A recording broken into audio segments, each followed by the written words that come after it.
अस्सलामुअलैकुम सामीन। 14 सफ़र मुज़फ़्फ़र और 20 अगस्त है।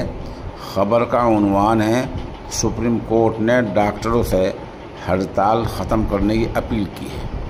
आपको पता है कि एक हफ़्ते से कलकत्ते में मुज़ाहरे हो रहे हैं और फिर उसको लेकर पूरे मुल्क में मुज़ाहरे हो रहे हैं। मामला एक नौजवान खातून डॉक्टर की इज़्ज़त लूटने का और उसको कत्ल करने का है।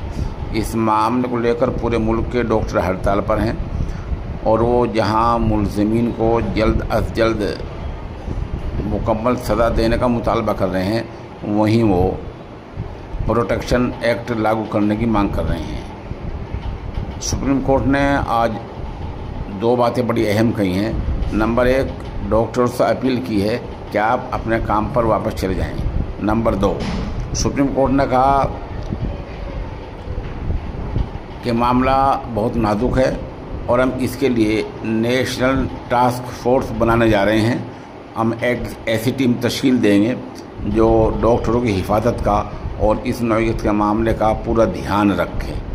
उधर सुप्रीम कोर्ट ने मगरिब बंगाल सरकार को फटकार लगाई है और पुलिस के यहाँ FIR दर्ज होने में ताख़ीर और बहुत से मामलात को लेकर सवालिया निशान लगाए हैं।